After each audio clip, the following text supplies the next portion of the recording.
Odločitev sveta stranke je, da ne odobrava ravnanje Boruta Ambrožiča glede uporabe istovetnega besedila iz diplomske naloge in njegove vključitve v magisterijsko nalogo.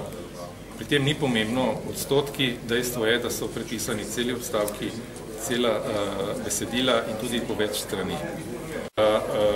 Se predlaga izvršnemu odboru Pozitivne Slovenije, to je organ, ki po statutu odloča, da Boruta, koliko ne odstopi, izključi iz stranke Pozitivna Slovenija in da se predlaga poslanski skupini, ki odloča o temu, da odločijo nadaljnji usodi oziroma članstvu Boruta v poslanski skupini. Seveda obžalujem, da se je Borut Ambrožič odločil.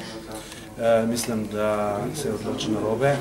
Namreč v takih primerih bi seveda lahko Borut Ambrožič z svojim dejanjem in z odstopom dejansko razbremenil tako državni zbor, tako poslance in poslanke kot politično stranko sploh o tem, da razpravljamo to, kar pravzaprav danes razpravljamo.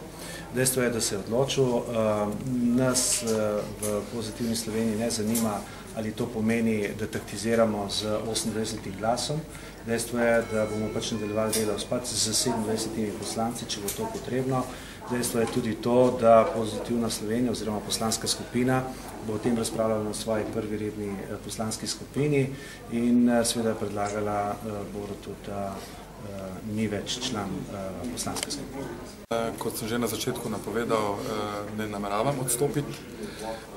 Kako bo pa naprej, torej koraki stranke so pravzaprav že bili tudi napovedani. Očitno gre pač v tej smeri, da bom deloval kot nepovezan poslanec v državnem zboru in ponovno poudarjam, da programske usmeritve, ki jih zastopa Pozitivna Slovenija in sem jih tudi sam pomagal soustvarjati, še vedno ostajajo prioriteta v mojem političnem delovanju.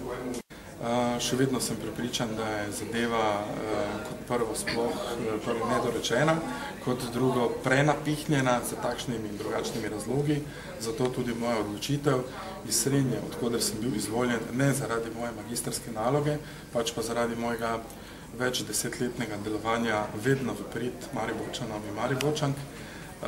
Ne vidim razloga zaradi številne podpore, ki jih dobivam iz terenov, da odstopim kot poslanec.